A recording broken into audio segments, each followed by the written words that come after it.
%112%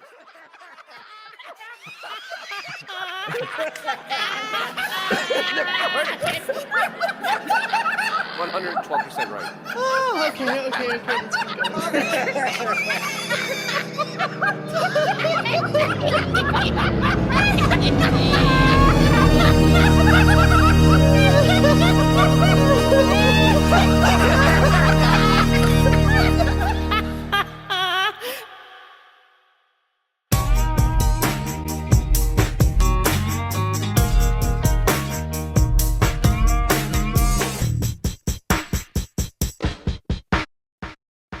Greetings, everyone. Okay, so initially we were going to do a show about the Pelican Brief remastered because BonJovial did an amazing job remastering the audio on that so we could really hear it super, super clear. But because Mr. Shuli decided to leave the Stern show and go on his own and become a big podcaster, we decided it was much more important to deliver the information about Mr. Shuli. So that's exactly what we're doing tonight. There's a couple things to talk about tonight. So let's talk about, first and foremost, the guy who we actually run a podcast based on, which is Howard Stern.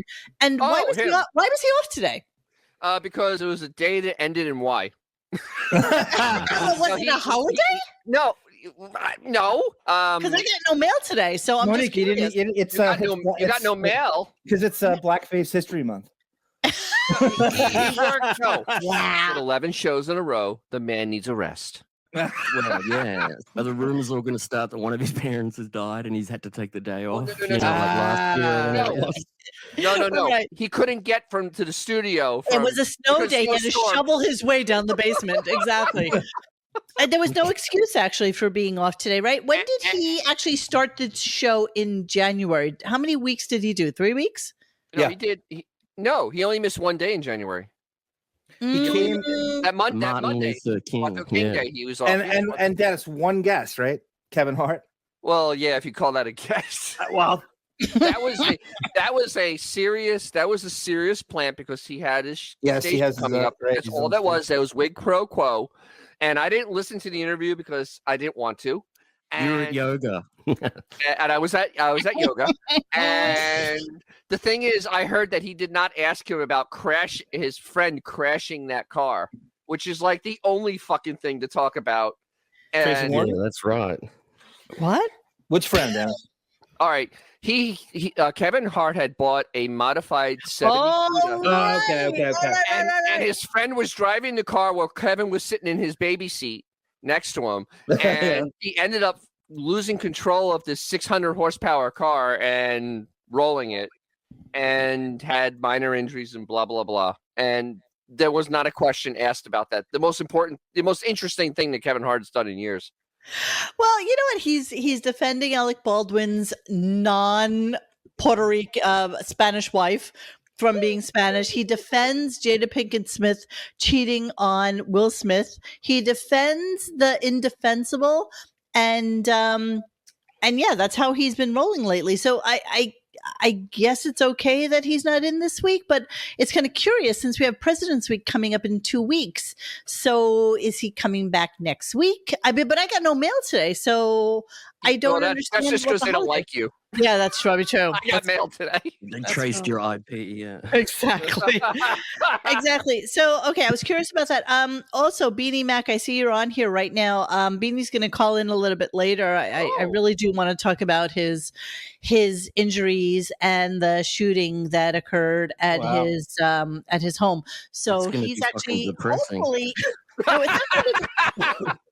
He's talked to someone who nearly died. God damn it. How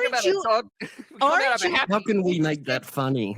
Quiet. And it was really like a shootout at the, OK Chicago Corral. So I'm really interested in knowing what that's about. He's got the Wakandan. I mean, he's got the vibranium skin. Did you just say Wakandan? Yes. He said he'd rather be punched in the stomach by Christina Brown than shot.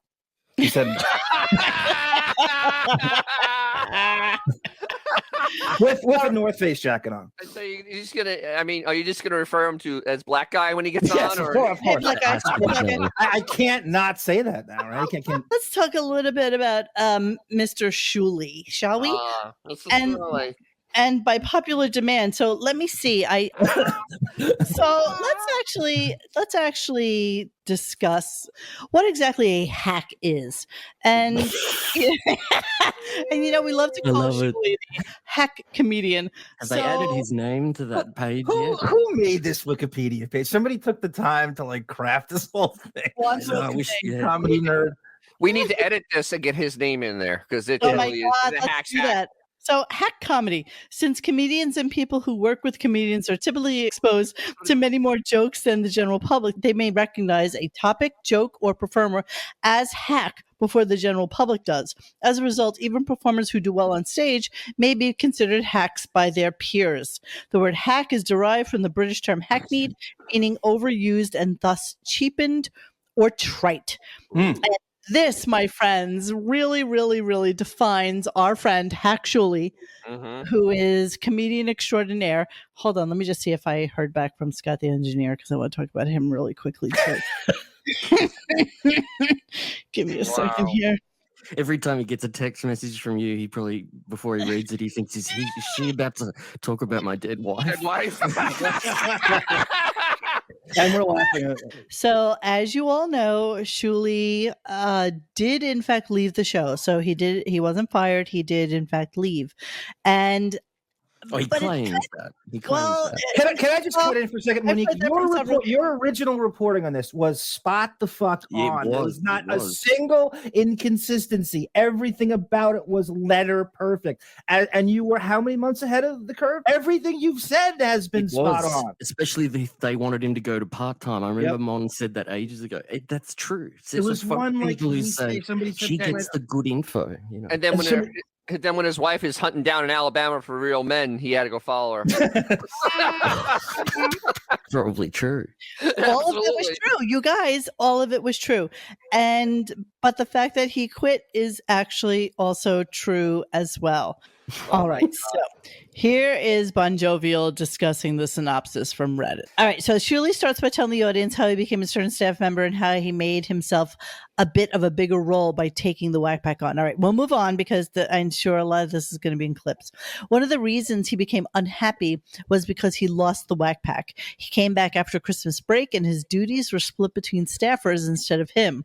Stern wanted less whack pack on the show as well. Okay, I think all that Shuli had kind of left was Underdog Lady, which is a pathetic and sad expose. Was Bigfoot Shuli's responsibility, or was that Wolfie's responsibility? I think they were all his responsibility, but all of a sudden, as you remember, we started hearing Wolfie going through like discussions with most of the whack pack. So I'm sure at that point, Shuli started to feel super marginalized and like, what the fuck am I doing? Now, at this point, though, after Christmas, Shuli had already moved to Alabama to be with his wife, who basically ran as far away from him as she humanly could, and he followed her down there. So here's Shuli living in Alabama with his wife, making a New York salary by living in Alabama and basically just being cued in once every 2 or 3 days to do like some stupid puppet thing. Okay, this is the thing I really wanted to kind of get into just for a hot second.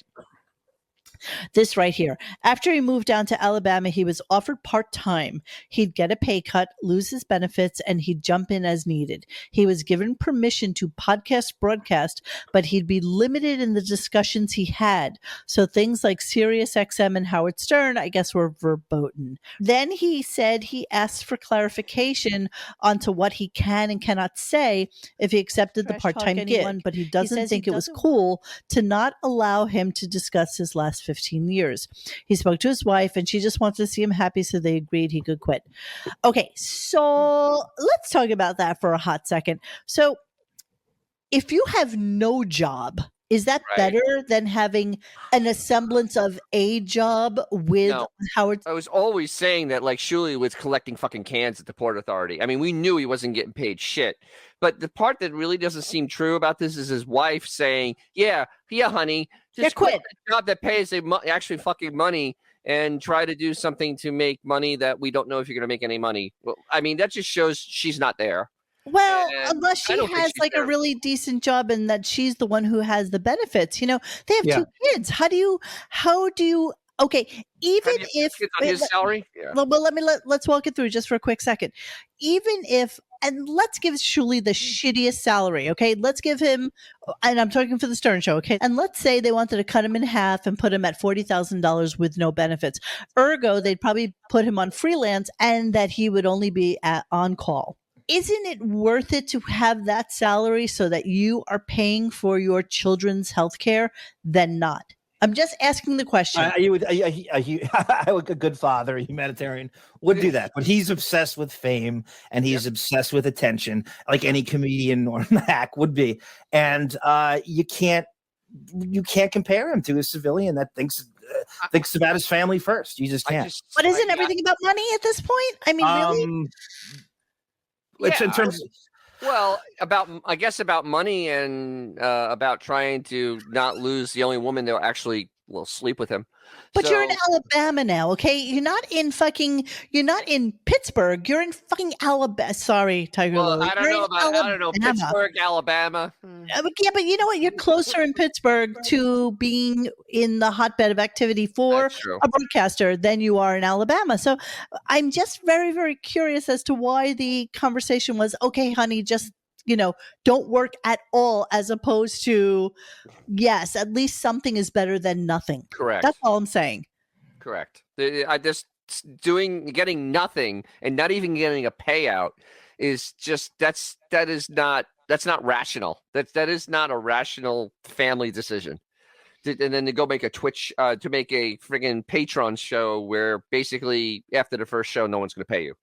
So let's discuss that for a hot second, because as you know, the Bloody Nine, who ridiculously and retardedly enough, other than BonJovial, paid for the show.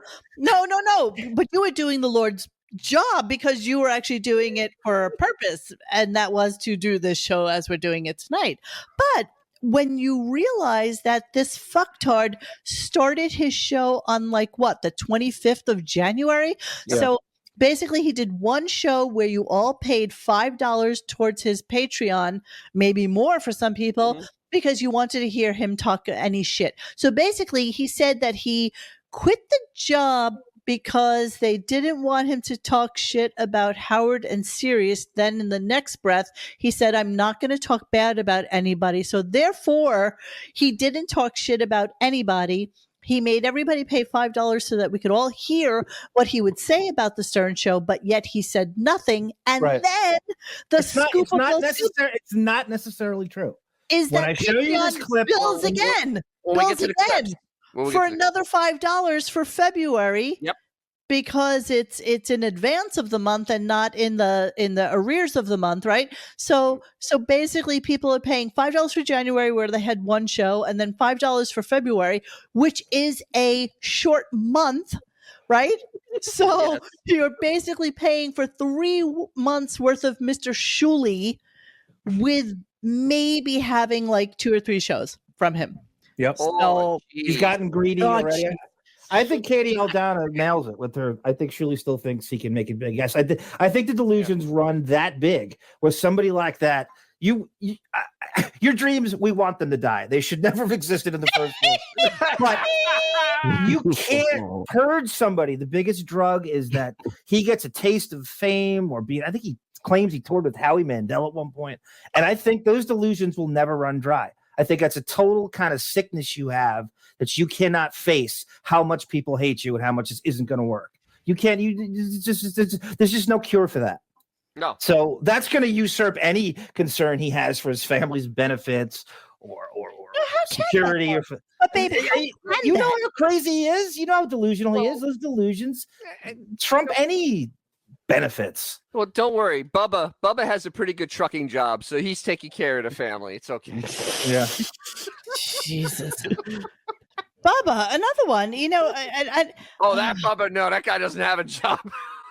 By the way, the Incredible Turk in our thread claims that Mehmet now has removed the Stern Show from his Twitter description. I can't figure him out with the identification of that show, how much he's trying. Turk, She-Hulk. Can we call it She-Turk? Can you tell us? Did he have it previously? She-Turk. She-Hulk. You don't know She-Hulk, Monique? Jennifer Walters. Your husband didn't practice law with Jennifer Walters?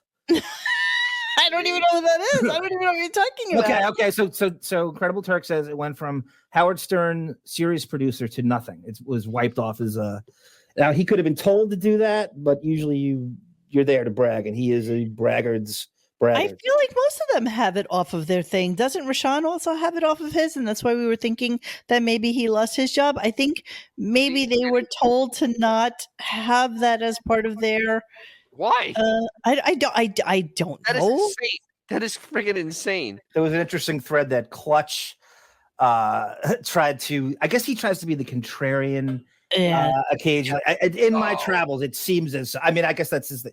And so he's like, we shouldn't be reveling in the firing of somebody or his. And then Lisa C shuts him down and writes, yeah, right. 99% of Smug Shuli's job is to shamelessly make fun of people called the Whack Pack, who for the most part are mentally challenged and have no money, to create radio content for a man who wants us to believe he makes $90 million a year. So yes, I will take little glee in the fact that he has lost that job. You know, Shuli is under the delusion that he was the one who made it rain on that show, even though he was part of a collective, and the collective would basically throw as much shit against the wall as they possibly could to actually make something funny.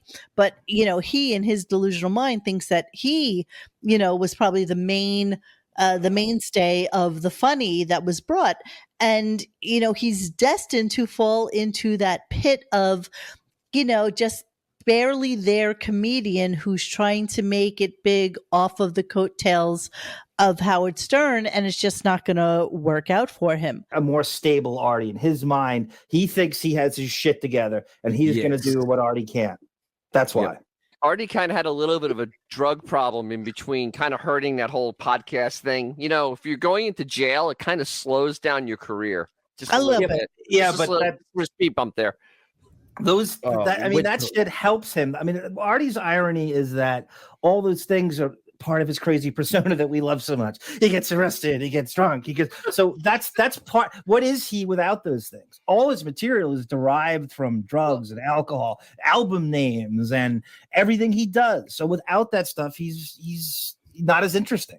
Shuli is delusional because on the Patreon page, it shows how many supporters you have. And I saw that there's 4. He's taken it off now because you can disable it. The last update I saw, he had 450 paying people, which is a lot of people. Okay. I was expecting like 50 or 40 or 30. So he's turned that off. So you can't see that anymore. If Artie did this, it would be 5,000. Easily. Artie is like a superstar compared to especially if this was when he left. So if this was like, winter of 2010, and Artie did this, if Artie did this 3 months, like say Artie did this in, say, dust himself off, he's ready to go. It's April of 2010, and he started this. You know how much that would be? I think he'd have more subscribers than Howard would. They were able to play those arenas, 5,000-seater arenas, because they were with Artie. But there was such a buzz over him leaving the show. Yeah. It wasn't discussed, and certainly Howard won't discuss it. So I think what are you laughing at, Dad? How much does Monique, Cindy Lou Who, how much does Monique charge for the feet-only Patreon? Okay. Eddie Murphy and King of All Blacks will pay for it. So let's take a look at Shuli's Patreon as it stands right now, because it used to be $5, $20, and $100 for him to, I don't know, Snapchat with you. Like, what the fuck was the point of $100? Also, he was on Cameo for $95 until it dawned on pretty much everybody that do we have a Mr. Shuli do Tan Mom for $95, or do we have actual Tan Mom do it for like 70 or whatever she's at? Same thing with Jeff the Drunk. It's like, why do we need the guy who does a voice of these people? Yeah, when you analyze it like that, it becomes absolutely absurd. So let's take a look at see what kind of content Shuli has been putting into his Patreon, shall we? After 15 years of working on the Howard Stern Show, Shuli, in third person, is now doing his own show with the help of you, the subscribers. We will talk about the past, but the show is focused on the future. Some shows will feature just Shuli Shuli, and some will have great guests that you will never forget. Peace and love, peace and love. Okay, so 24 exclusive posts that he has put up so far. Bonus content, going full tan mom. Bonus content, new tan mo. Okay, nice typo, video. Bonus content, high pitch Eric post surgery. Wow. Bonus content, high pitch Eric and I do a modern day who's on first before his surgery. Probably should be high pitch Eric and me. Okay, bonus content, crazy eyes. Bonus content, Beefus. mermaid parade. Guest starring an Arby's roast beef sandwich. Bonus content, no friends when it comes to parades. He must have signed a separate deal than the rest of them initially even, and I would say far back as the Pelican Brief, because he was the only guy on the show. And they all want to do as many podcasts as they can. They'll do anything, these guys. They want as much attention. They want to do stand-up shows. They want to do appearances. Shuli was doing drop-ins on other shows around the stations. He was doing shows using, in some respects, the Stern Show name. So he was also a co-host on Jay Thomas's show. Yes, but that was a Buckwald client, and that's part of the Stern channel. Well, yeah, but so what? A lot of them were Buckwald clients. It makes me believe that he was freelance. It makes me believe that he was able to. He claims that he wasn't, but maybe you might be right though. He was on Artie's podcast. How the fuck was he allowed to go? That's right. On you guys see that he was on Artie's DirecTV show. Like, so why does Shuli get a pass on doing all these things? I think because he signed some weird deal that he went in there. He's like, I'll make no weird money. Deal. Let's just I'll make nothing. Deal. I'll make shit money if you let me to. I'll 25 grand if you let me tour. If you let me promote myself. Why do you think Sal's not doing? These guys want to be on everything. There's no way Sal and Richard would be dropping in on every fucking series show they could to promote any podcast that want. Although I do understand Richard did a drumming a death metal podcast, but again, I'm sure he don't mention the Stern though. Don't mention the Stern. No. Azores, you're correct. The Whack Pack doesn't need him anymore since they can stream their stuff now and charge on Patreon. I think it was driving him crazy. And everybody on that show to this day, I think they all think in this way, that people were cashing in on. There were every comedian had a podcast, and they were doing pretty well if you got in early enough. And he saw that pass him by. And now he's getting into it now in 2020. And it's so saturated and nobody cares anymore. And he kind of missed his opening. He probably wishes he did this 10 years ago. Yeah, and he's online. Riley Lang Lawson, your laziness shouldn't inhibit you. Of course it doesn't inhibit my co-host. You know what? Guess what? My co-host can do a fucking show whenever they want to. Okay? That's right. No, I don't think he means you, Mon. He means this has Howard. nothing to do with I'm fine with your schedule. Your schedule is fine. Exactly. All right, so let's hear a little bit about Mr. Shuli. Also, rest in peace, Dustin Screech. I hear he was a real piece of shit. Actually, in real life. So I got nothing to say about him. Monique's just discovering Saved by the Bell now. Midlife crisis. Yeah, I never watched a show in my life. Never, as they say, diamonds aren't forever. Yeah. Dust in the Wind, as somebody posted before. It was fucking phenomenal. So, Bon, do you want to start with clips? Do you want to start with the introduction? Oh, look at this. I just got a notification from Shuli. So tomorrow night, he's doing a live episode. It's his first. So there you go. All right, let's do some clippage. Let's go for it. All right. This is Shuli talking about when he started with Howard News. And the thing about this is the tone of his voice on this podcast. And I'm wondering if everyone will agree with me after you hear it. It reminds me of when Stuttering John interviewed Billy Crystal and owned him. And he was going on about Letterman, and Billy Crystal did that mensch thing where he's like, look, Dave's great, he what he does is great, but I'm not like that, and all of that. It's very and surely this is like a guy reading his audiobook. This surely thinks he's part of this alumni and all of this shit. So here we go. Okay. Fucking stayed to shine shoes if that's what they asked me to do in the bathroom. I just wanted to play ball. I was there. So then I started talking to guys like Ralph Howard, Steve Langford in the newsroom, Lisa, about interviews, about how to talk to people, how to listen, because it looks easy, but one of the toughest things I learned about radio when I got there, which is such a credit to Howard, is how hard it is to be honest on radio. Especially Isn't that unbelievable? back to those people. And not only that, but these people will remember the shit you talk about. And when you're out in public, they're like, hey, how's this? How's that? And you're like, who the fuck is this person? You forgot you even brought it up. So I tried to learn as much as I could. I learned how to edit on computer. I didn't know any of that shit. From a 19-person team, it got whittled down to like 4. And here I am I worked a full year without a contract, independent contract. Been up any time. I actually was there for a month, and I begged him to let me go back home and get more clothes. So I for a 1-week audition. This is killing me. So, I saw one day. I saw one of the receipts for what he paid for the hotel. I paid $5 for this. It's that small. For that area. I saw a review. Money and we'll just sleep on your couch. That's a 30-second fucking clip. Let's go. I know it went straight into the second one. Isn't that great? I love it that you can't help but laugh behind it because it's just like, I paid $5 for this. How much is the Australian? Oh. Now he let me go home to get more clothes. I'm living in his fucking closet.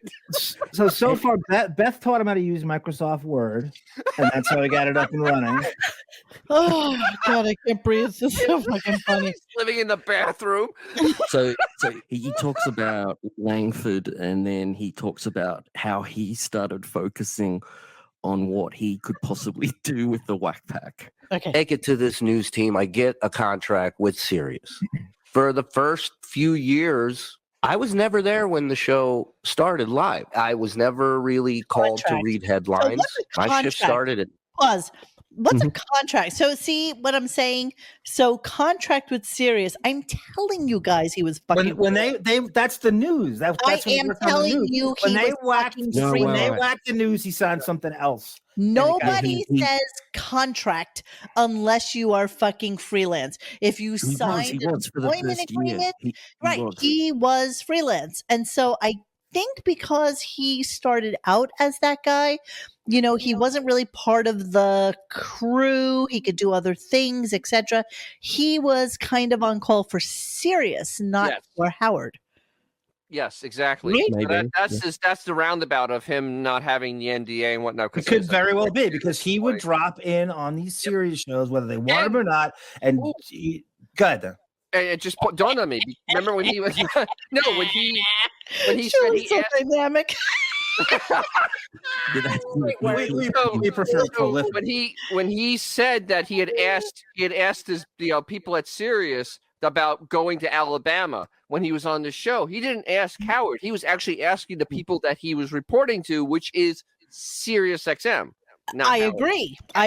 So under contract. So yeah, see, that's a really, really nebulous term because what does that mean exactly? That he could do other things? He could go on other people's shows, even though nobody else wanted him. Yeah, I'm a little curious about that. I need to ask people about that. Because he did, and he was dropping in on J. I saw him on that. Who's the Amy Schumer light broad with the nose job and the blonde comedian? You see it. She was on Howard once. She did that second Ronnie Rose. Yeah. I think he dropped in on her show. Glazer. Yeah, that's it. Yes. Thank you, Incredible Turk. Nikki Glazer, right? Yeah, thank you. But you don't know what. I mean, it could have so many weird stipulations and so I think you're right. I think but you really think Howard would take his call if he wanted to approach him with it? I mean, when has he ever been the guy to talk to that he could just call him or even never? Right. He gets into this more. He knows he's at least that smart. He's not going to approach Howard about it. Okay, here we go. Continuing on. All right. I looked at it like this. I'm surrounded by real journalists. Steve Langford's a fucking bloodhound. Lieberman, he's a fucking psycho. They will find whatever they need to find. Diamond cost? How far she had to walk from NBC Studios to CBS on the one time she was promoting the fucking Kitten Bowl, where she purchased her fucking Vuitton bag? Like, what fucking news did they really have to do on that show? And how do you have 10 people doing the fucking news? No, narcissistic thing in the world. They're not even allowed to do that. That stuff was banned. The minute they reported on a $14,000 Valentine gift, all mentions of Howard and Beth were banned. So that goes back to the very beginning of it. They're not even allowed to do that. It's marginally interesting. Exactly, Azores. He's describing it like he learned something that won him the Nobel Prize. Can someone remind Shuli he legit was holding the fucking mic to high-pitch Eric's ass while shit Oh my so that they God. could weigh it. Okay, This is it. This is right.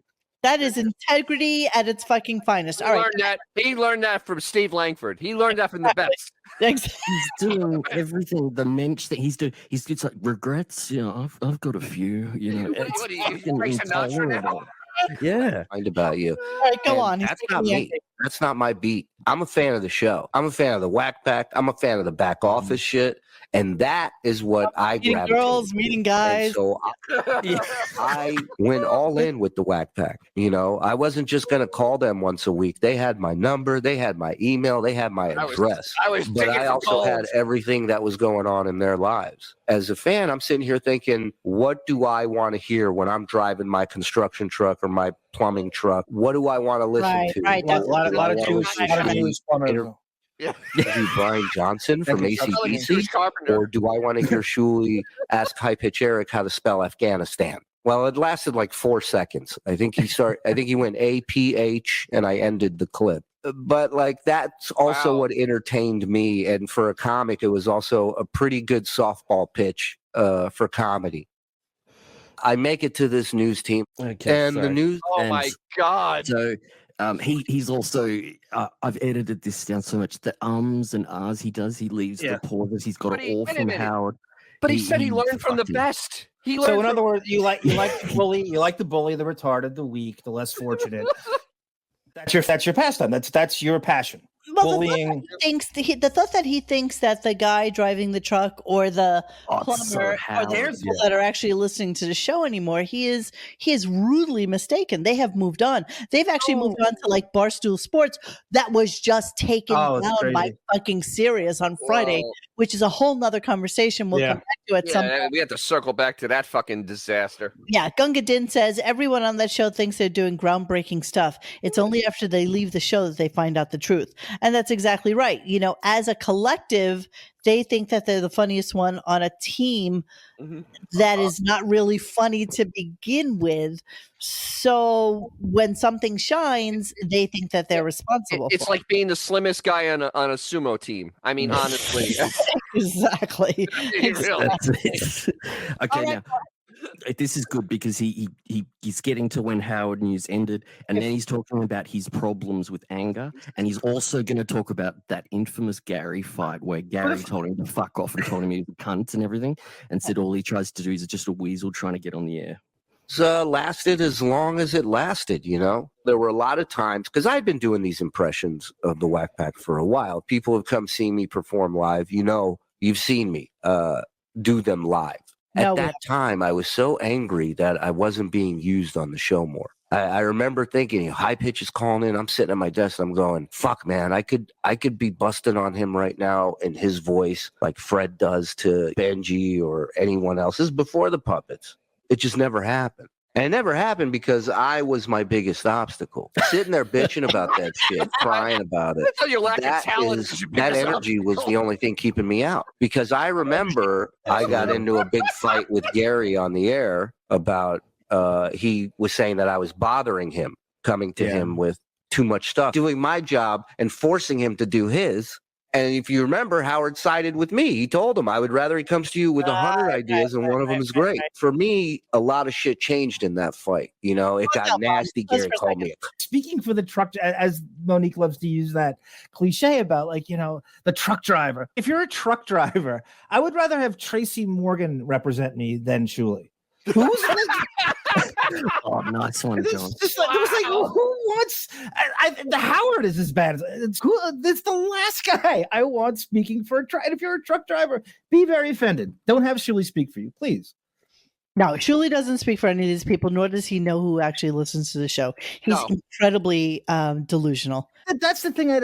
I do want to know how self-aware he really. Forget the delusions about his comedy career. How much is he in touch with how and later on there is a clip of him. So he knows the haters are out there. Like, you're saying when he's going out there to win Dixie down there in Alabama, that they're not like mobbing him when he gets out of his car going, hey, Shuli Egar from the Stern Show.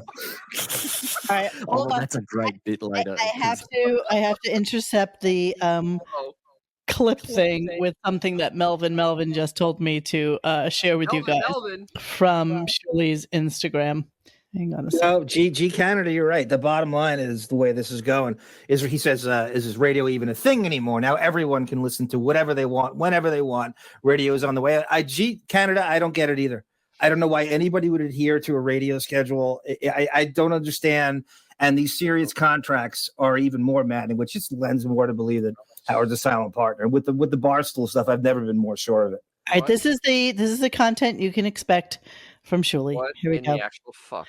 I'm very curious about what Tam Mom's face looks like here. I think she's face tuning, but okay, here we go. Jesus Christ.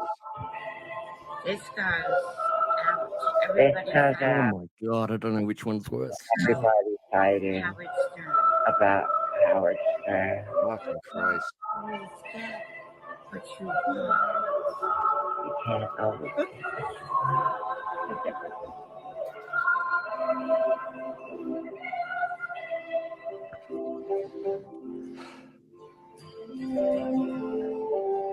Okay. Wow. So what you all need to do is relax and just be happy. No more fighting. No more fighting. It's all good. It's all good. Just mocking this woman. That's all it is. Poorly. It's like a rabbi lost his mind and was just like shoved in a. Jesus Christ. He does look like Bruce Valanche. Oh my God. So that's good.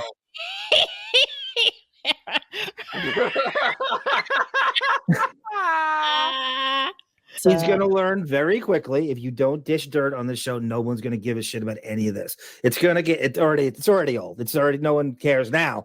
But if he doesn't start dishing on the show and give him, that's the only reason anybody would even fathom tuning into this, let alone paying. Yeah, I mean, I really don't even have words. I'm really rendered speechless at this moment. If the Stern Show is picking the friggin' carcass clean, that is literally taking the bones and making bread out of them. I mean, I just can imagine down there at school in Alabama.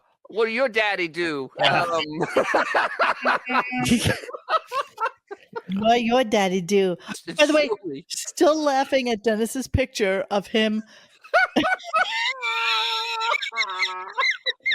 Dennis, they want to know if Florida's going to pass a rule that you have to wear a mask when you hose your driveway down.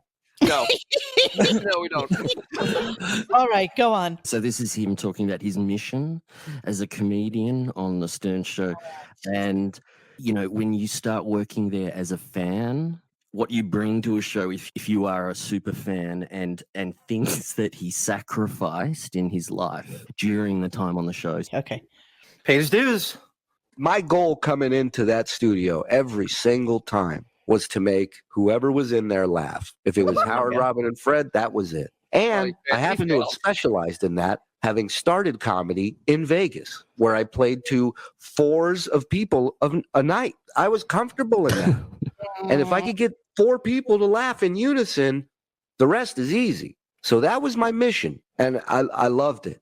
There's something you got to understand about that show, you know, especially when you are a fan working for it.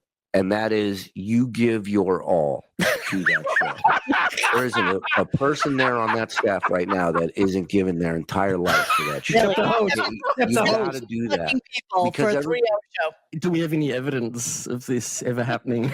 You know, Everybody else is doing it. You get left in the dust. Everybody sees it. And I did that for 15 years, man. I gave my all. There's fucking birthdays, holidays, anniversaries. There's all kinds of shit that I missed. And my goal. So my sacrifice is his book title. You know, I missed my little girl's first year birthday to the start show. Is this the same guy who took 3 months off paternity leave so he could play fucking video games when his next child was yeah, born? Exactly. Jeez, it does sound like a TED Talk, KDLD. It does sound like a It's fucking like he's TED reading an ebook. Yeah, it's like So an trying audio to book. justify his existence right now. It's It gets better. horrible. He makes for John. I love this. He makes a terrible sports analogy, and you just go, "I want to die." I was happy. I know a lot of people who have worked there in the past talk about management. I know a lot of you signed up, hoping that I start dropping names, tagging people. But I got to tell you that number one is not who I am when the people aren't attacking me. Yeah, give them their money back. Come after me. See that? Give them the money back. Tell them the truth. Give them the money Exactly. back. Then it's on. on. I fucking hate bullies. I always have. Other than being fucked with, I don't fuck with anybody, man. I listen. I respect everybody there. I can't tell you how much knowledge, confidence I've gained in myself. I mean, think about it. I'm a guy who's never picked up a baseball bat, and the New York Yankees radio picked me up, put me in the dugout. I went from never swinging a bat to swinging a bat for 15 years because this guy gave me an opportunity. The 91 Yankees, a team that won 62 and 100. He's the fucking Luis Bologna. He's the He's a fucking mint now. He's a full bat boy. He's a fucking bat boy in the Yankees. You're the Dave LaPointe of radio, Shuli. It's like Point. Yeah, man. I'm sorry if you're waiting to hear venom and just nasty shit, but a lot of the people who spit that shit these days, that's all they got. And I'm not that guy. That's all we got. A lot of things in the works right now. This right here, it's not going to be this. I'm not going to be sitting here talking about the show every week. This is going to be the show. I'm going to try and do my show. Do I have a format set up? No. Do I have an idea? Absolutely not. No. Absolutely not. But you guys are going to help me figure that out. He hates going to help. You want us to help you? Is that what it is? He wants us to help and also pay him. I have an idea. I think he needs to go down and start asking Jewish questions to his neighbors. Yeah, I think that'd be a great $5 a fucking month, and I'll give you like one idea a month of something that you can do. You fucking hack. I get that one for free. How do we let he hates bullies. You work for the biggest bully in the history of show business for 15 years. Bullies as being a bully. You fucking bullied her. Of course. You made her think that you actually liked her in some fashion. But that was supposed to believe he's Steve Rogers in the early 1940s in a fucking Brooklyn alley. Like he's defending he's doing something noble here. John's gonna love this because he gets into Jay Thomas, and Jay's dead, so I can just make up anything, But let's talk about Jay Thomas for a minute. Another guy I remember, he was on Power 106 in LA when I was growing up. I remember hearing him on the air. And I remember seeing him on Cheers, designing women. Or no, Murphy Brown, right? One day, he sees me one night working at Caroline's, and he comes to me the next day at Sirius and asks me if I would want to sit in on his show. I don't believe and Jay was the Why greatest. Why would he ask you to sit in on his show? Who are you? I Who can't are imagine you that in it the happened. world? Jay Thomas is actually a actor, comedian, DJ. He is actually a king of all media. Why do you want Shuli? He already had a full staff too, Monique. I think he had 3 or 4 people working on his show before. This is the only thing missing is Shuli. Shuli and Jay Thomas were almost the same, except Jay Thomas had talent. I mean, they were almost identical. Dorian Morgan's right. He got every show except the shows Jay Thomas actually worked on. Mork and Mindy, Cheers. He said none of them. She said every sitcom except the one she actually worked on. Yeah. And I never listened to the Jay Thomas show. I got to be honest. But how was Shuli on that show? But how was Shuli on that show? No, the morning one. He was on that a bit, I guess, but not a lot. I mean, the girl Christina was on more than he was. The people that listen to the show regularly, I would hear, and they were on our forum all the time, starting threads about it, that he would regularly crowbar his material into Jay's rants about natural rants about something, or just a very organic conversation. He would crowbar his horrible hack material all the time, and you'd cut him off, and they just hated him. It's just a guy you hate. It doesn't even matter what he says. This is what Jay apparently said to him. Didn't fucking care. You talk about not giving a fuck. The first time I ever met him, I go, Jay, how are you? Shuli Egar, I'm a comic. I work for the Stern Show. Oh, you work for the Stern Show? Well, let me tell you something about you guys at the Stern Show. And he gets real into my face and he goes, I'm on to you. I know. It's all fucking wrestling bullshit over there. Don't come over here with your wrestling bullshit. And I just got such a kick out of that dude, man. And to be able to learn from a guy like him, from a guy like Howard, from a guy like Scott Farrell. Each one of those guys taught me something else, right? Scott taught me to just fucking work without a net and just fucking go for it. Jay taught me good cop, bad cop. He was always the good cop. We started doing the show together. He goes, listen to me. I know you come from over there. Listen to me. I don't want you going on the air and saying a joke with the word cunt in it, okay? I want you going on the air, and I want you making a joke that makes everybody listen and think of the word cunt. That's what I want. Wow. Let's all say hello to Beaniemac. Beaniemac, you there? Yeah, I'm here. Oh, hey. Hey, John. Hey, black guy. How you doing, man? You guys are such dicks. No. That's the term of endearment.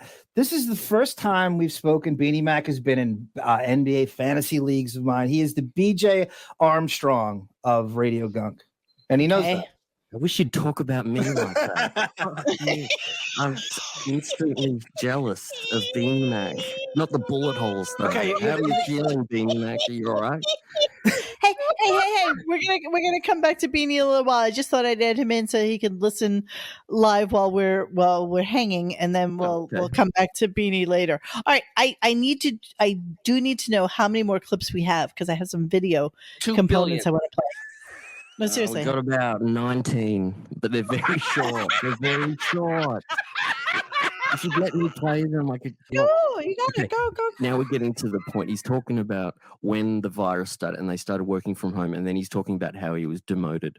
You know what? We started working from home, and some things changed. The whack pack was no longer. He always sounds like his marijuana residue and gefilte fish at the top of his fucking mouth. It's fucking awful. I'm sorry. To a bunch of other people. Which, listen, if a ball was dropped somewhere, if I fuck something up, I'm totally cool with it. I get it. I didn't know why it happened, and nobody talked to me about it.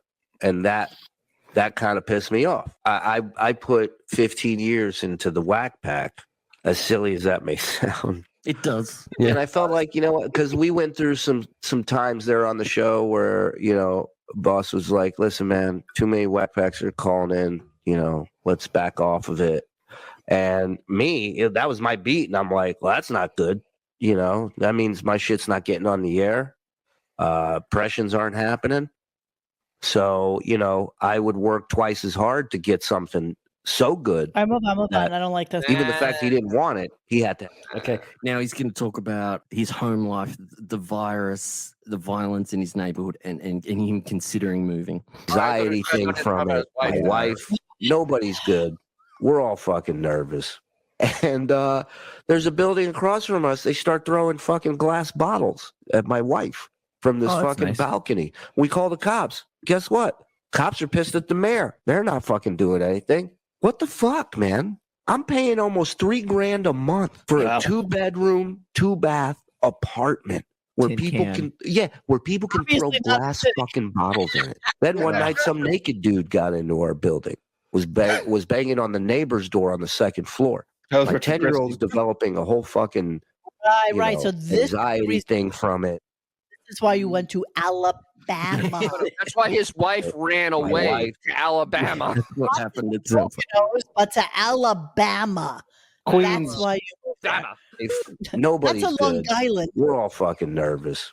could've And moved he to has Suffolk always been County. talking to me about Nobody would've given looking a at fuck. property out here in this particular city because of how much it's booming out here. And, you know, I never had the fucking funds to do that ever. But because I'd grinded what? those Still past don't. 3 years on the road, it was July, and I said to right, my wife, I grinded, looked it up on grinded. Google. I said, it's a 14-hour drive to Huntsville.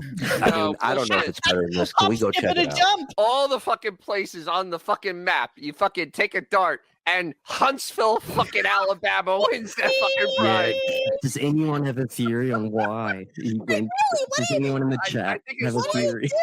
Maybe that's where the truck driver's wife lives. You know, I mean, I think he did it. I think he did a comedy tour down south, and I think it was the one place that was stupid enough to respond to. And if you the video I show you, Monique, the dude he's with is laughing at everything he says, and it's a whole city of those people. And I think he went there because he somehow thought he got the best response. Are you claiming that town. Huntsville is inbred or something? Is that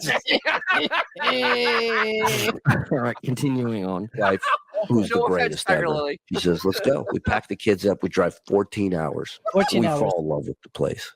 I mean, the Fall in people, love. area Fall in love. itself, it's like any major metropolitan city. Any. And we live in the suburbs. We're tucked away. We're away from it. We got everything you need. And I'm paying less on my mortgage on a 5-bedroom house than a 2-bedroom apartment that I was renting for. Here's where it gets interesting. We And you've find a been there house. for we're 15 getting- years. He's been there for 15 years, and he's giving you this stuff. And again, the guys, they're not.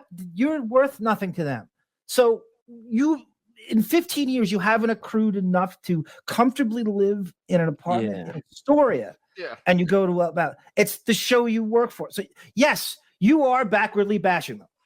You are. We're getting to a really good bit now because he's going to talk about having to check with management about moving. Close to it, and now I have to check with management.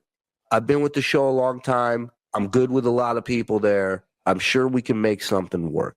So I talk to management. They check, and everything is A-okay. We're working from home. Where does it matter where home is? So that's the decision I made. I did not leave in the middle of the night. I did not leave without telling anybody. Mm-hmm. Everyone knew. We made the choice to come out here and really, for our kids, try for a better way of life. All right. Now this is a sneak peek of his next show. By the way, next show, my mom and dad are going to be on because they don't know that I left the show. Oh, my God. They don't know. Did you hear that? He said they don't know that he's left the show yet. It's going to be, you got, now listen, I know there's some of you go, okay, he's doing Howard's bit. He's doing Howard's bit. He's a fucking hack. I told you. I got news for you. When you hear my mother and father on this show, you are not going to believe what you hear. Okay? Yeah, I guarantee you for the... Go, Dennis. They're going to go, what are you, Meshuggah? You had a job. You had a paid job. So he's lifting Howard's tired horse shit with his parents, and he's going to do it Shuli style. And we're going to have and wait. He gives us a bit of his impersonation of his parents at the end of this. I'm hating everything about this. I don't want to hear Howard do it. I don't. Exactly. The last person I want to hear is Shuli's unknown Meshuggah parents doing it. All right, what you got? Wait for it. Seconds. You're not even going to know which one you're hearing. Okay? That's how good these two are. They are a tag team of bad news. They will fucking lose their shit when I tell them this. What do you mean? There we go. What are you crazy? I want. By the way, next. That's it. So fuck him. Now he does a really shit joke. It's like 10 seconds. Just listen to his lame attempt at a bit of comedy, which he hasn't done at all yet in this whole podcast. This is probably 45 minutes in or 50 minutes, and he still hasn't said a fucking thing that's funny. But before quarantine, I walked out. No, actually, that was during quarantine. I walked out of the apartment, and there was a homeless guy shitting behind a car 2 feet away from me.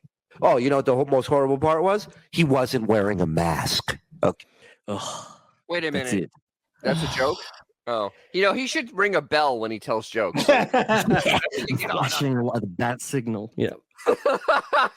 Was there anything to that rumor? We surmised that his wife had family down there, and that was the motivation. Listen, you know what? He's not giving anything away, but everybody I have spoken to has said that she went first and said, you know what? Fuck this shit. He got caught cheating on her twice, and that goes back to. I don't know if it's cheating or that he was texting with some girls like JD did.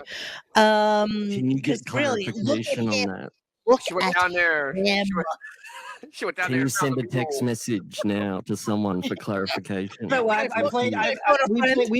we played a clip on a Shuli show we did 6 months ago, and it was Ronnie saying that Shuli got caught cheating on his wife. It was from like 2018, and that was the first. Well, that comic's life is like such hottie. He has, Christ. Well, he claims that he moved first in this clip. It's good timing you mentioned that because it's not his wife. So check this out. Make this move. We get to Alabama. I left before my wife and kid. Everything was set up. We did this during a vacation week. We were back live that Monday, and I knew it would be the topic of conversation that Monday that Shuli's in Alabama. It's not Howard's fault. I'm not blaming him. People love him. They want to give him their all. I get it. That place was my everything. But now here I am in this new home. I'm reconnected with these people. It's peaceful. These people. The people are nice. And I go on the air. Howard and Robin go after me. And any comic who knows this, we are the most sensitive pussies on the planet. No, just shoot it out, and it bugs us every time. So it shouldn't have bothered. I shouldn't have let it bother me like it did. But at the same time, it's like they didn't know what our situation was. They didn't know people were trying to break into our fucking building. We make this move. We get to. So there you go. So Wow. You work for a gaggle of sociopaths. You're not allowed to talk about your house getting or your kids being harassed. You can't broach this to anybody. He lives in the fucking South Bronx. The way he's talking. It's a story. Wait, isn't the story like ridiculously gentrified? It's South Bronx. Totally. The South Bronx in the mid-70s. That's what it sounds like. I mean, Jesus Christ. God. I mean, come on. How could we even believe a fucking word of anything he just said? I mean, that's what I've been saying for weeks. He's full of shit. He's so full of shit. I mean, he just sounds like somebody just making up a story to actually make it so he doesn't look like a pathetic little bitch that had a wife down in fucking Birmingham, Alabama. All right, so Johnny, I see that you have a couple of clips for us. What is it you would like for me to play? I guess in keeping with the money theme, you want to play the clip. I think it's the third one. What's it called? I sent you. It's just the guy, that wrestling podcast. I have it on the Cassio's spot. cut? Yes, that's it. Yes. So what's this? Who are two guys that can't get a girl? Well, that guy's as if Brent and Caitlin had a kid. This is like a hookup of his, a connection he had when he went down there, probably doing some Southern tour. And the guy probably does local stand-up. He might even run a club or something. And I'm sure that this guy led him to this area in some way. Wow, that's like his twin in some weird Jethro fashion. All right, so we're queued up, right? So yes. All right, here we go. All right, five-figure discount. What's the last thing you said? Holy shit! Oh, stop! Holy Jesus Christ! Oh my God, you can't write this. So that's I'm sorry. Tiger Lily says he's a morning radio guy. So I guess he's a local. So I guess he's a local radio guy. This is really trying to get him with. Yeah, and he probably did his show a few times, but. Gotcha. On the radio, do they have on the scroll, even though I know on FM they have the thing where they can have stuff roll across, do they have it like subtitles so you can fucking understand what this guy's saying? This might be worse than our elephant boy. I'm sorry. So Two Master, who knows all, writes, Cassio is a local Alabama comic who is associated with a local big deal podcaster, Conrad Thompson. Huh. Oh, Conrad is a proponent of Shuli's. I understand that. All right. So that's the hookup. Okay. That's probably why I chose it. Okay. Here we go. Earbuds at the airport years ago. Those are locked up pretty Why is Shuli? No, this was like, I don't know, this was like 5, She's 6 scared. in the lock like deal. No. It's like I in was one of like, the stores. I was like, do you have any more of those in an XL? She turned around. I just fucking took it. What? For no reason. No, my things died. I think this is like 6 years ago. We ran into a fucking spell, man, where we couldn't afford anything for but what we had to spend on the kids. Like New York was fucking expensive, dog. Wait, you did the turnaround. I did. I was like, do you know that guy? And she was like, huh? And I was like, that was Did it. you buy anything small? And I threw her a smoke bomb. I was like, and then I was. Wow. Wow. He was that destitute. He had to steal whatever $12 headphones When from he an had airport. kids. When he had kids. Well, 10 years into his stint on the show, while doing gigs, he had to steal headphones. Wow. I know there's a lot of people out there that have questions and they want to know things, and so I said, okay, well, let me do a podcast where the first episode is addressing all of this, getting it out in the open, my side of things. My thing is, I left on good terms. I plan on staying that way. And so, if people are looking to hear me trash and out people, it's not going to happen, not yet anyway. Maybe if they talk shit first, it's on, dog. Yeah. No, sweetheart, nobody's going to talk about you on that show. You are as good as dead to them. So whatever delusional thoughts you have about them talking shit about you first will not happen. And what's really going to happen is nobody will care. You will be persona non grata. Nobody will ever hear your name again. And you will just go into the fucking waste bin that is ex-staffers from that show. Sorry. I mean, he's not even big enough to be around. I mean, that's no, he's not even around. Yeah, not even around. He's Monique, so the first one, the one I sent you, where he basically admits he doesn't like the show. So this is actually from Shuli's show, which he just posted on YouTube. So we're just gonna play a little snarch of it. I don't want to have any shit with him. All right, so here we go. We don't want to put everybody to sleep either. Even before we got here, things changed for me. Perfect, Monique. Good job. Okay. When I got there to my dream job, I always said, when it stopped feeling that way, then it was time for me to go. And I hate the show. Whether you agree with it, whether you don't, it changed a lot. And for me, I don't know if any of you noticed this, but do you notice that Shuli has he's retired his mustard? Oh, good catch. Yes. From the news. That was stolen from the back there. Monday Night Football. That's stolen from Monday Night Football. Wow. This is his legacy. A fucking mustard colored blazer from the news. For the way I worked, I didn't enjoy it. I didn't feel. Oh, it's not fun. It's not funny. Is that what you're saying? It was away from my head to talk out. Read between the lines. He hates the show, and On he should. the spot kind of guy. I don't like prepping too much.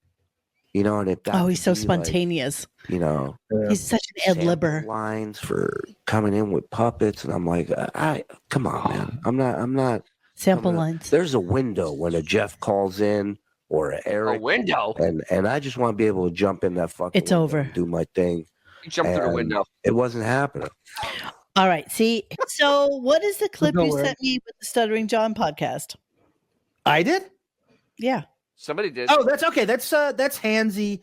That's Hansy. Hansy did a very interesting spot. He brings us up in it too. Hansy looks remarkably like the avatar I picked for my benevolent. Hansy, they got Hansy on John's podcast, and he goes into his relationship with Shuli and how they were forcing him to be a certain way. And Stuttering John. We were the last people to have Hansy on a podcast. Yeah, he brings us up there in this too. Oh, does he? He said that he was banned from the show for going. He thinks one of the reasons is going on our show to do an interview was one of the reasons. He was told that. Yeah. Good. I love it. I love. By the way, I love Hansy. I do too. I love Hansy. Great caller. At all. Hansy was a great caller. Okay, so this is a curious thing. So John and I were talking the other day, and he's like, I was laughing so hard, thinking to myself, this is the first time I am the best looking guy on a fucking podcast. I'm like, Grillo actually looked pretty good. Once again, I'll go back to the thinnest guy on the sumo team. So I don't know about a necklace though. My God. Oh my God, the cross needs to be bigger. Ask Hansi about the time Shuli got you a hooker. Is that true?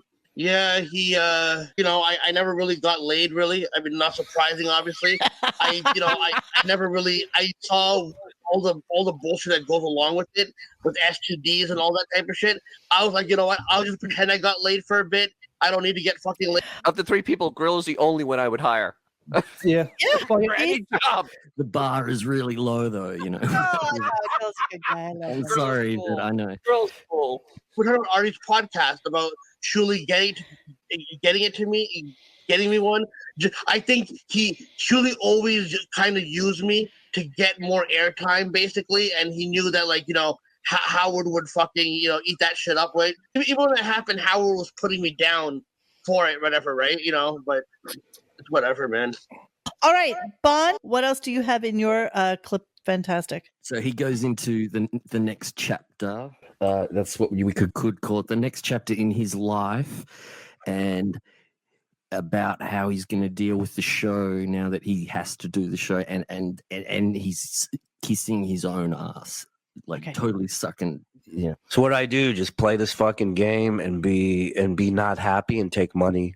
That's not who I am, man. Yes, I would rather money, douche. fail or succeed on my own than to take a steady paycheck because where something's not making me happy. And I know a lot of you are sitting there going, how could that place not make you happy? We've all had a job that we just are like, I'm done, dude. I'm out. Peace of mind and happiness, there's no dollar amount for that. There's people that never get that their whole lives. You know, when it starts bleeding into your family life, when you are fucking short with your kids or your wife because you got called out in a meeting or you're behind on an assignment. Like, I'm just not destined to be, you know, attached to an email and a desktop all day, man. I'm a fucking this show. I'm just giving you guys answers to shit. But starting next week, I'm going to figure out a show here because this is what I want to do. I owe it to you. I owe it to them. When I moved to Alabama, absolutely, there was a part of me that knew this was how to start the next chapter. Tiger Lily can't get the fuck out of there fast enough, and he's over there trying to convince us that, you know, this was his life fucking goal to move to fucking Huntsville. I know where Dennis is going. I know where he's going. You know where I'm going with this about the family thing. I was going to say Marcy. This motherfucker invited High Pitch Eric and Joey Boots over to his fucking house for Thanksgiving. Yep. Really? Seriously? You're saying you were getting upset that you were bringing the show home? You fucking invited them into your home, you fuck. You can call CPS just off that. Yeah, no shit. I mean, come on. He should have lost. I hate to say it, should have lost the kids just with Hyper Check in that fucking house. Isn't it amazing how he got through that whole thing without bringing up Marcy, because she's the gist of what he just said. It's all the nebulous dancing around of those, her and fucking Jeremy Coleman. It's amazing how the names are. It's right. So lots of Sturkshire. Well, this is... Hang on, let me just share this. Oh my dear Christ. Oh dear shit. So lest anyone forget, and of course I Googled Shuli Hypogeric Thanksgiving, and what comes up? Our forum. Thank you very much. I love that. Oh, it happens all with everything. This is Thanksgiving in the Shuli household. Bringing these two into your home. And yeah, okay. Wow. Shulkia, says Zach. That table's right. This is what John was just, he can't say Marcy. So this is the meeting where they apparently offered to go part-time and then rescinded that. So here we go. When I was leaving, that I got to a point where, you know, I had a meeting. I was offered a part-time role on the show, meaning, you know, jump in when they need me. I'm there live show days.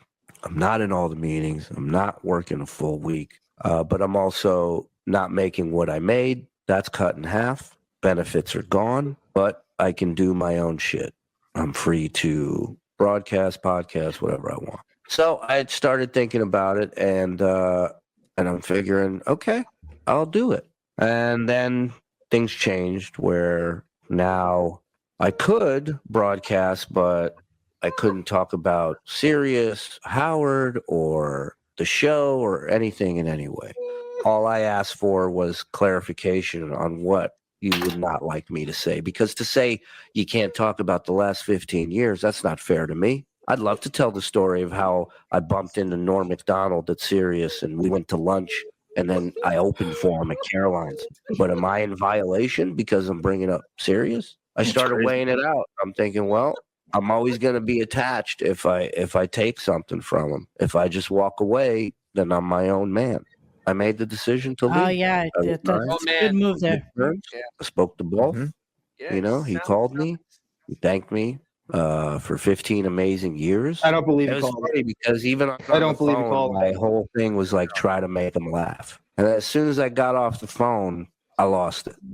The interesting part of that is that they originally said that he could go part-time, and then they decided that somebody, you know, a day or some days later decided, yeah, he can do that, but we're not going to let him talk.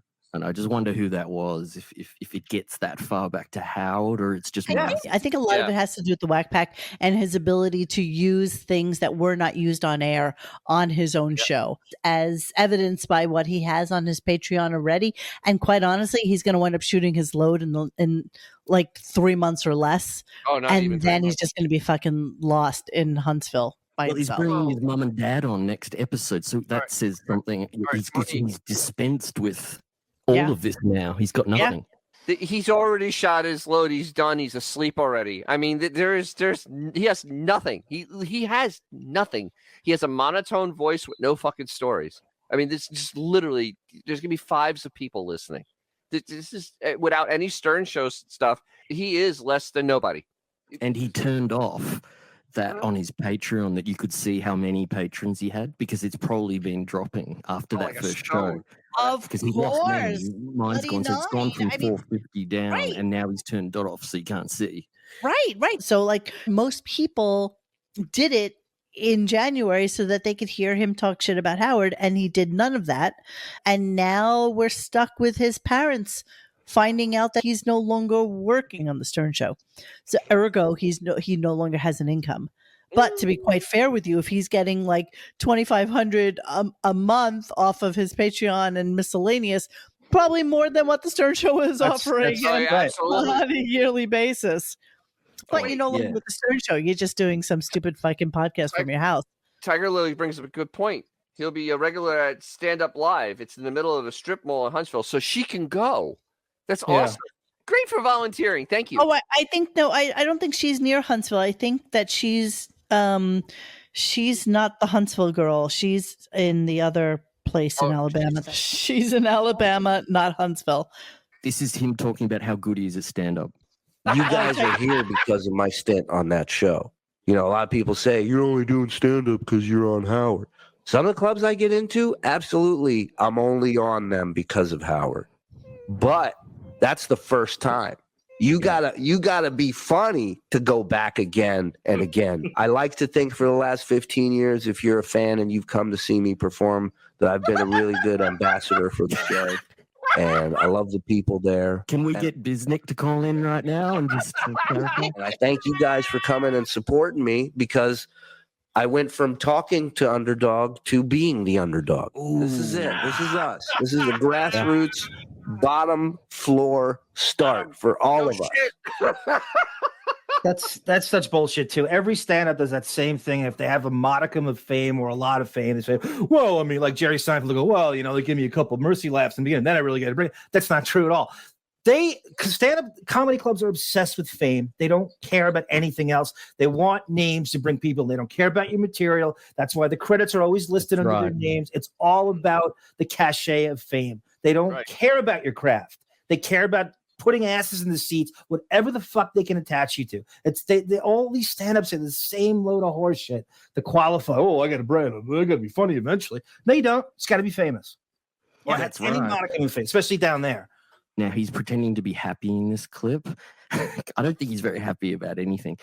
I think he's depressed and worried about the future. And he tells totally, the Bon, completely writhing in his voice.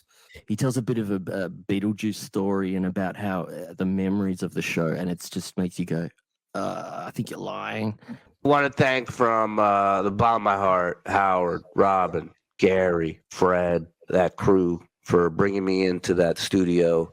You know who you are. Rich, Sal, everybody. Ron, Bo. I had the best 15 years of my life. If it all goes horribly wrong, and I have to get some regular fucking job somewhere, I'm good with that. I could sit there with the memories of Beetle walking into the hotel room with a CVS bag with ice and a fish on the bed of ice. You can't have that memory. I have it. And so I'm going to be jumping on a lot of different podcasts with a lot of different people. No, you won't. I'm going to be bringing people into this podcast. No. I want to thank. I'm blessed. Now, fuck him for that. And this is his Anthony Robbins motivational speech. This is really weird because it's like someone who's so successful telling you how to live your life. And there are people that you would go, you know, I can listen to you because you're very successful, but it's not Shuli. I'm so grateful and thankful. And it's crazy that you can walk away from that. But let me tell you this, though, that fear, right, of having nothing right now. What's the next thing going to be? That's the fear that kept me there for 15 years. That's the fear that helped me get that job. Because I came from Vegas. I had to have my dad buy my plane ticket. It was $800 because it was the flight the next day. And I didn't have that money. I quit. What was my last job? Oh, yeah, the wheelchair pusher. I quit that to do stand-up full-time. And stand-up full-time in Vegas, I was making $120 a week. And I was one of the most successful comics in Vegas when I left. Really? Wait, pause. Really? Time out. Really? He's 46 now. This is 15 years ago. He was 1 years old and had to have his daddy buy him a fucking plane ticket. And he was one of the most successful comedians in Vegas. Think that through. $115 a week. Nothing to lose. Now I got everything to lose. I look at this fucking picture of those girls and that little puppy, Lila. That's everything. I'm not going to fuck that up. I'm not going to drop this ball. We're going to figure this out. It's going to be successful. Wait till you meet the people I know here in Alabama. Wait till you meet these fucking people. Boy. There you go. You want to talk whack pack? I'm the most in shape guy in my crew. I have never seen a fatter state. It's unfucking believable. Yeah, go ahead. Trust me when I tell you. Tune in. Stay tuned. Shit where you eat. Going to be Shuli's show with the Alabama Hack Pack. Yep, exactly. He's going to get the yokel down the street to come in each week. So what have you been doing to be like Richard's dad calling in, you know, all of that? He's going to have the guy who works at the local petrol station come in. Yeah. He's going to try and create a new... Yes, he's going to create his own Shuli pack. So the people that paid more for this can ask questions. So they go to the questions section. They ask him who's the worst guest, the asshole guest. Yeah. And Mon was right, went with the Jay Thomas bit. Like, he can make up whatever he wants about this because Jay's dead. He ties Jay into this. He was not an asshole at the Stern show, okay? But he's a regular guest on there. Howard loves him. It's Alec Baldwin. And Alec was an asshole at Letterman. And I know this because every year the great Jay Thomas would go on David Letterman. And a couple of years he brought me. And one year he brought me and we went to the green room. And sure enough, the guest that night was Alec Baldwin. And there was some woman in the green room. I don't remember who she was. And me and Jay are sitting in there. And Alec Baldwin walks up, no lie. And he just goes, "Oh, hello. Who are you?" And she says her name. And then he goes, "Do you rent or own?" And I just thought, what a fucking douchebag. What is that? Do you rent or own? Could he Like, is there a possibly have wrong been kidding? answer? Yeah, who knows the context of what they were talking about? You don't think he's kidding? That's probably a stupid line he uses on everybody. He also says that Gene Simmons was an asshole. With Alec Baldwin, he says the same thing. It wasn't on the Stern show. And then with Gene, he says it didn't happen on the Stern show. Yeah, so that's a good point, Bob. It's like he's not dishing by saying that. Right. He did the show. Then he goes and does other shows at Sirius. This is like 2 p.m. I'm walking down one of the hallways in the Sirius wing, not in the Stern wing. And he's on the clear other side of the hall. And he looks over and he goes, "How's that, Shuli?" And I just remember in my head going, "Norm Macdonald knows your name, dude." And he's like, "Hey, man, I really like your news reports." And I'm like, "Oh, my God." I can't. Stop it. Stop it. I'm hammering through. He does a sour shoes bit that you're all going to love now. Just a story about sour shoes. It's great. It is good. Scheduling and like... He's talking about the whack packer that was the hardest to deal with? Just following general instructions. I would say Sour as far as difficulty. Sour's amazing, but like he's a wild Mustang. You're never going to put a saddle on him. I spent 4 hours in a box van driving to fucking Virginia. 10 minutes before sound check, he's got a fucking guitar around his neck, a Duran Duran blonde wig, and a harmonica around his neck. And I'm like, Sour, we got to do sound check. He goes, okay, just got to put my rollerblades on. I'm like, all right. What the fuck is going on? If that's true, I love it. I love it. You know what? You should be really, really, really happy that a brilliant comedian such as fucking Sour Shoes would even deign to accompany you anywhere. The only way it works is if they're crazy. Well, which is it? Which is it? Are they wacky? Are they crazy? Or are they supposed to be? They got to be normal just for you? Wow. It's crazy. You wallow in the fucking miasma and miasma vice. Hey, by the way, don't think we didn't catch Ergo before fucking Goodwill Hunting. We caught the Ergo. Now you say miasma. So he wallows in the Sour Shoes thing, but he would kill to have Sour Shoes on his fucking show now. Course. They want them crazy and they want them wacky. That's the whack pack. You're wacky. So when they actually live up to the term, you can't handle it. You're bitching at it. Yeah, you can't handle it when they act wacky. That's what they do. That's why you're with them. Yeah, so bitch about them all you want, but who's going to be the one calling all of them to be on your show? Who? Who? All right, continue on, BonJovial. I need to get to Beaniemac. I know I'm trying to get through quick. This is good stuff. This is what you paid for. Why doesn't Howard address people when they leave? And Shuli's favorite staff member, and it's fascinating who he chooses because it's aligning with someone. Why doesn't Howard address people when they leave? No, I don't know. I mean, look, maybe he doesn't want to promote the fact. Maybe he doesn't want to draw attention to it. Maybe if somebody's leaving to do something else, he doesn't want, it's a free plug. So, like, why would Coke bring up Pepsi? That's that. Favorite staffer? Ronnie. Isn't that the worst analogy? Scott Salem is Pepsi to his Coke. Number one. I can tell you this. Ronnie's the only guy there. You call at 4 a.m. and go, I need help or I'm going to jail. He's getting you help. That dude's going to help you bury a fucking hooker is what. So he aligns with Ronnie because Ronnie's closest to Howard apart from Ralph. That's what I think. Shuli stole something from Artie there about burying a dead hooker. I mean, that was something Artie would say. Exactly. Of course. Fucking hack. But I mean, Shuli doesn't come up with anything original. It's Jesus Christ. Now we get to really good stuff. Brent leaving and NDAs. Brent left the show on his own accord. Bullshit. And the way you can tell that is the fact that he can talk about that. No, he doesn't. It's because the reality of it is you get fired, you're getting an NDA to sign. And a lot of times people quit, they give them an NDA based on a severance package. That was not offered to me. I was not asking for it. I left a lot of money on the table to be able to talk about what I was, but not in a fucking shithead way. I'm not looking to monetize bashing people that gave me 15 years of a fucking beautiful career. I'm moving forward, man. I love Brent. And he 100% quit. He left. And I mean, it wasn't an inspiration. I'll be honest with you. At the time he left, I wasn't too thrilled with things over there either. But I was happy for him, and he's happy. Brent. So that's what you were looking for, wasn't it, John? That she was sort of saying he wasn't happy at all there. He's leaving a lot of money on the table. And he's shoplifting headphones from an airport. They're $12, and it's $36,000 a year is his rent. And he's leaving a lot of money on the table. I don't want to badmouth anybody because I didn't need an NDA because I don't want to badmouth anybody because I can have a career. I just didn't want to leave any money on the table. Don't expect me to badmouth anybody because they're all my friends, and I'm not going to do that. So make up your fucking mind. Sinlu, who is exactly right. How can a man with a family leave money on the table? How do you do that? He learned from the best. He can't get his lies straight.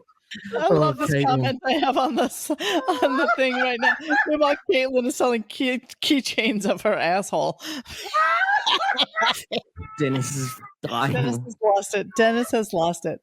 Here we go. This is Scott. This is really good. Scott was not happy for a while. Shocker. And got into an altercation at a Christmas party that I was not at. So I don't know exactly what happened. There you go. But he got into a yelling match with somebody that he shouldn't have. And, say her name. that Why was the can't end you of say that. that? Can you press pause for a second? Yes. Yeah, I have. Again, was Mr. Whiskers correct on this? Whiskers knew spot the on. fucking story, and we did not reveal it because Scott was still negotiating his exit And package. go back to that thread and see how many people gave you and Xavier Oh, shit. so much shit. Oh, why don't you tell us? Why? And it's like, I owe you nothing. I owe you nothing. You know who I owe my loyalty to? To the people that tell me things and confide in me so that I won't say anything. That's who I owed my loyalty to. And that's why I maintain friends that are part of and or were of that show. That's why. That story is so much detail to it. Who would make that up? It's so Yeah, layered. it didn't So many cross my meanings. mind that it'd be made up. I heard it was unbelievable. That's what he said after that. Hold on, I just got to back that up because I love it that he admits.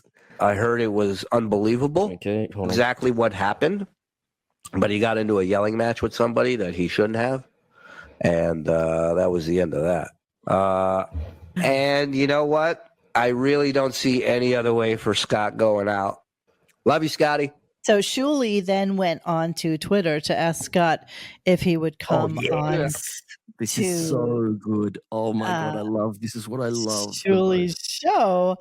And Scott basically ripped him a new asshole about not getting paid. the perceived relationship that Scott and Shuli had. I'm going to keep bringing it up. It's unbelievable he can't say Marcy's name. Even now, even in that we all know what he's talking about, he still euphemizes around her fucking name. There's something else going on with a gag order. Go ahead, Monique. I'm sorry. So Shuli writes to Scott and says, "Hey, Scott the Bowler, do you want to come on my show and talk block party days?" Scott Salem replies and says, "You mean the time Ronnie Limberdriver didn't know what planet he was on? Or when I had a family wedding? Or when you guys tried to rip me off? That block party? I don't know anything about it." So apparently Ronnie writes back to him saying, "What the fuck is your problem?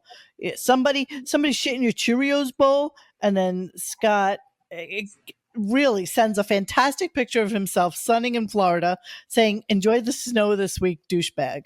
But Ronnie did get him back. Ronnie got him back again after that. He did? He did? I did not see that. He said, looking great or something, tan man. It So wasn't I bad. write It was all right. to Scott and I said, "Just about to do a show. Was that little scuffle between you and Shuli real? Many are thinking you were just joking around." I said, "Hope as well. You look great and totally relaxed, by the way." And he said, "Yeah, we just bust balls. That's what we do." And I said, "Will you go on Shuli's show?" He's like, "I don't know. Anything is possible, though." And that's what I heard from Scotty. So who knows? Who cares? Whatever. All right. Sorry. I just wanted to interject that since we were talking about Scott. So no, go it's ahead. good. I'm not going to play the clip because it's not worth it. But he wants to do a Jay Thomas reunion with the people from that show and a Miserable Men reunion on his show. Right. But fuck that. This is the final clip. This is what Dennis mentioning earlier. He kisses his wife's ass so much in this, and I edited it out. He was constantly kissing his wife's ass all through. Everything, man. They're my world. I would throw away a million fucking dream jobs. Because let me tell you something. The dream job doesn't work out without the dream fucking person in your life. For me, it's my wife. None of this shit works out if it wasn't for she helped me calm the fuck down. She helped me lose my fuse, refine and fine tune my fucking abilities. She taught me how to drop my ego, how to fucking be grateful, be thankful for everything. There you go. And wow, fuck him.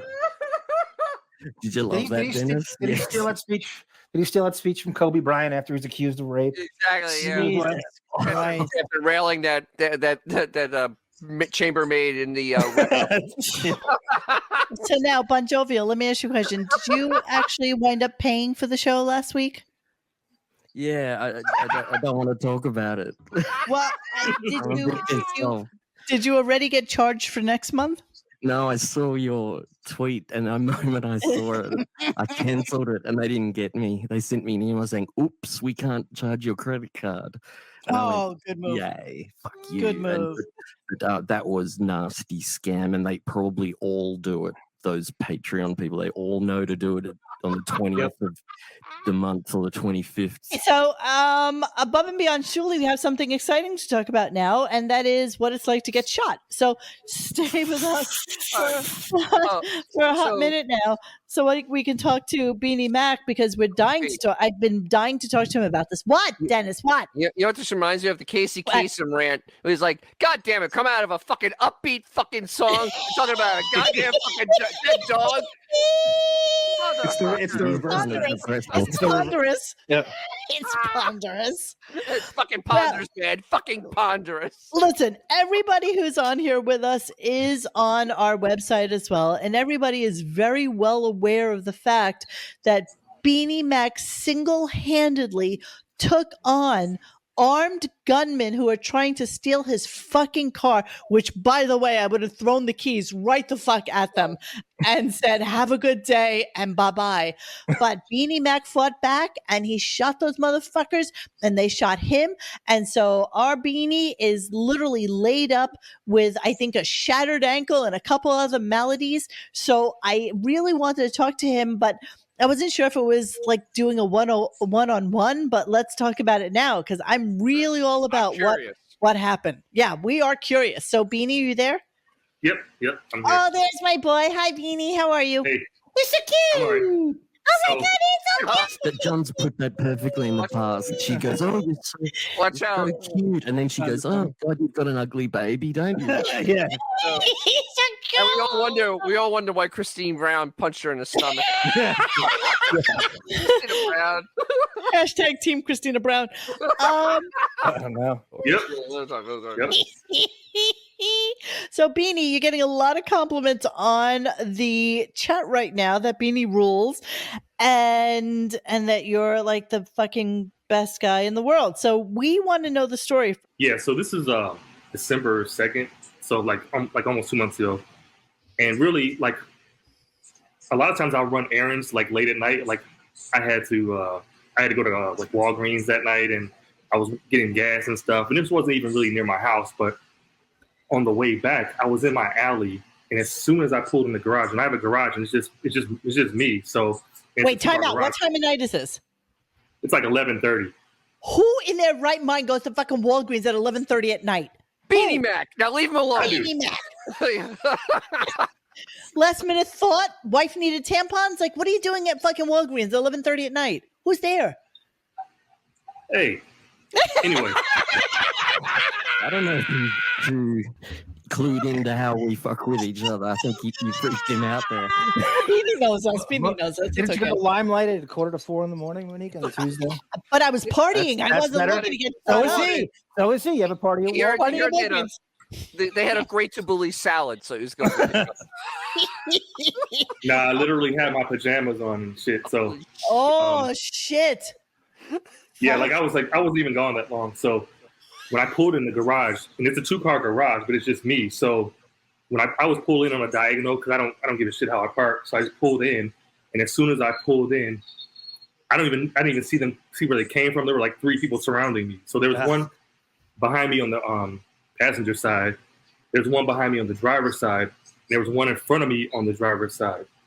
So I could have gave them the keys. Maybe they still could have shot me. Who knows? That's true. There was 3 of them, and they're all pointing guns at me. 2, I had my gun tucked between my seat and the center console.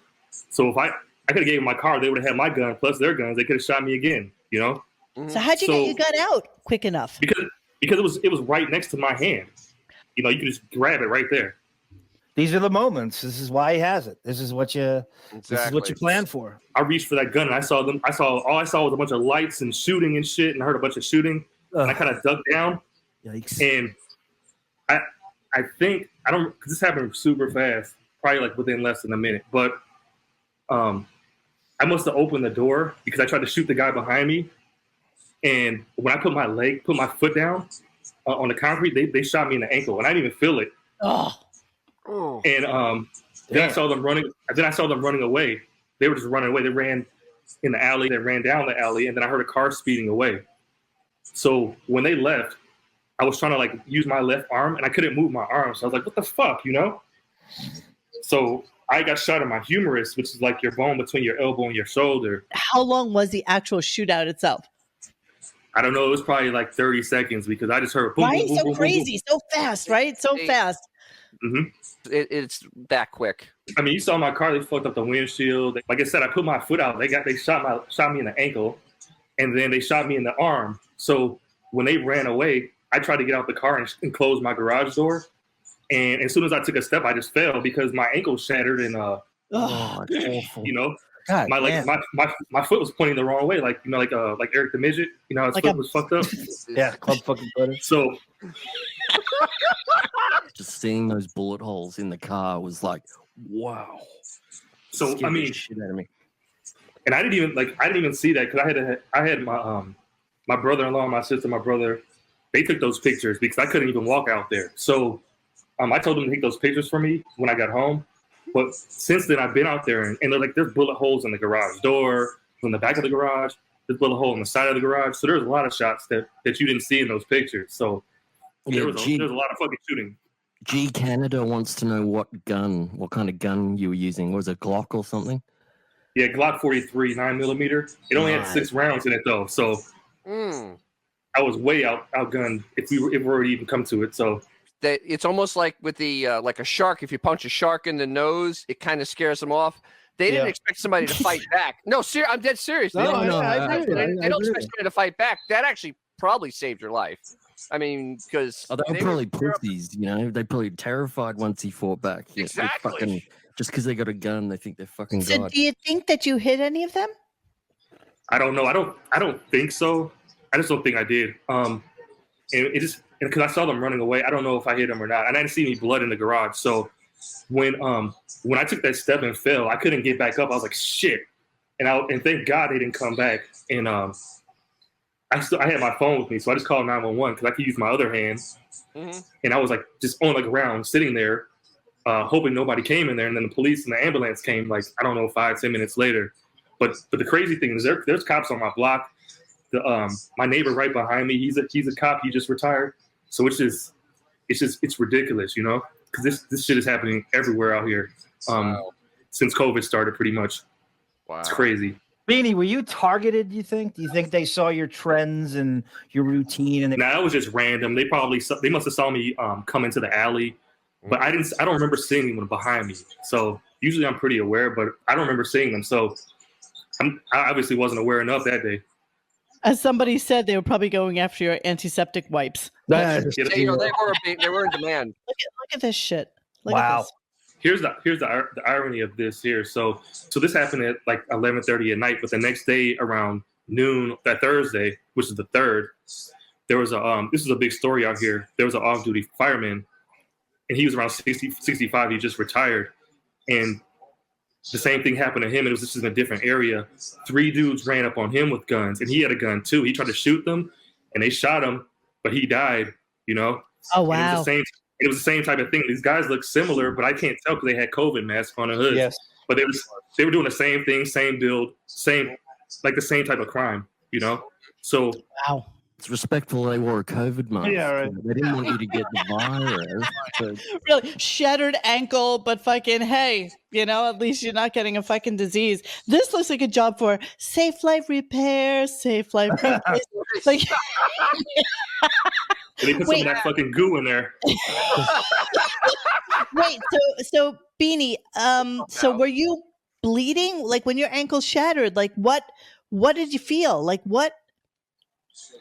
I need deep. Like I said, so the shots, when I got shot, I didn't feel anything. It wasn't until I tried to move, that's when I felt it. So when I took that step, that hurt like a motherfucker. And then when they tried to take my jacket off when the ambulance came, that hurt extremely bad, you know? So it wasn't the shots that hurt, it's just after you get shot. And I wasn't bleeding that bad, to be honest. Really? I don't think there's not that much blood in your ankle, I don't think. No. And I don't know about your arm, so because there wasn't a pool of blood in the garage or nothing. Well, they missed both your arteries. Right. Because there is a big artery that runs down your arm, and they obviously missed it. And there is an artery in your ankle, but that runs down to your foot. So, What kind of guns were they using? Do you know? I have no idea. Did you get the bullets? No, one was in my jacket when I got so I had a jacket on and they took it off. The paramedics took it off and just left it in my garage. And when I got home, there was like a bullet in my jacket still. Like it must have hit me or something. wow. So I threw it away. But it was like I can't tell what caliber it is. Tell us how you're feeling now. So shattered ankle can't be easy to come back from. Like, what's it's going horrible. on? Yeah, so this wouldn't be that horrible if it wasn't two limbs that were fucked up. So it fucked up my ankles. So that means you can't walk, obviously. So they fixed it. It's fixed now, and they put a bunch of like titanium in there and shit. So it's fixed. But I had to they had to do like a surgery to put some rods in there to like make it on the outside, and then they did another surgery to fix it. So it's been fixed since the middle of December. But I can't put weight on it because I have a walking boot. I have a walking boot, but I can't put weight on it, so I can't walk around with it. So. How long will that be on? I go back to the doctor on the 19th of February, so I might be able to start putting weight on it then. But my ankle doesn't hurt at all, and I can move it. It's fine. It's just But you'll go to rehab, and then you'll really feel it because then you have to put the weight on it. He should write Beefus because I bet it could give him some tips on how to get better. Because it was very good. Love the swing around to Beth. I love that. It's always ever thinking about. And so what kind of damage did your arm sustain? So they shot me in a humerus, which is near my elbow. So it shattered those bones, and they fixed that with plates and shit. So it's fixed, and I can move my arm fine. It's just really stiff still. So I can move it. My range of motion is good. I can move it. And then the problem is when you hurt your humerus, and this usually happens like when people are in car accidents and shit like that. It fucks up it fucked up my radial nerve. So it's making it so I have a hard time opening my hand on my left hand. So I can use my hand, but I can't open it well. So I'm going to therapy for that shit every week. So it's So gonna come back. Is it your grip that's No, affected? No. I can grab things and pick things up and type and stuff, but I can't lift. I can't open my hand and like lift my fingers and like move my wrist backwards. Really. Oh shit! Beanie, what happens if you don't go to Walgreens at that time? Are these guys going to camp out in the garage? No, are they going to wait for? Could this be your kids walking in on them or your wife? He just got unlucky. You know, he's going down an alley to his fucking garage. They see a car coming down the road, and he's just, I thought John was saying maybe you shouldn't have gone out so late at night. Is that what you're going to do in the future? No. I'm the last person. Will you get deliveries instead for now? I thought John was preaching that point of view. I was going to go, John. Hey, I go to Rite Aid at 3 a.m. To pick up Mountain View. Yeah. You're gonna call Uber groceries now. Beanie, was there any dialogue exchange at all in the midst of this? Did anybody say anything? Did you scream at them? Were there any like exchanges? Nope. Nothing. Nope. Just saw a gun and then started shooting, and then saw a bunch of shooting. God, that's it. Damn, that is so scary. Furthermore, there was nowhere to run because if I would have ran that is. Look how close in that is. God, if I would have ran to the garage door, I mean, I just would have got shot more. Because it's between the car door and the garage door is right to the left of it. You see it in the picture. And all these scenarios are running through your head while you. I mean, that's crazy. No, there's no scenarios at that point. That's 30 seconds where there's no thinking whatsoever, and all you are is fucking adrenaline. You must have been exhausted after that. I can't even imagine. Does John want to tell Beaniemac that maybe he should have built a bigger garage with some obstacles so he could have ran and hid behind them? Yeah, a couple more chimneys, right? You regret not sort of. Sorry, John. What a great chimney callback that was. Did you hear that chimney, Joe? Yes, we all agree that Beaniemac absolutely did the right thing. Beaniemac has a GoFundMe, just so you know. And wait. Okay, bye. Wait. So when I made that page, I didn't know if I was going to be going back in a couple weeks, months, 6 months, a year. I went back on the 14th already, so I'm already working again. So I'm I'm back working full time. So wait, I hate to ask this. Can I have my donation back then? So. Thanks for hanging with us tonight. Please join us for any discussion at radiogunk.com in the forum section. Follow us on Instagram or Twitter at Radiogunk. And don't forget to like this and subscribe to us and hit that little bell so that you know when we're going to have a new show. Thanks.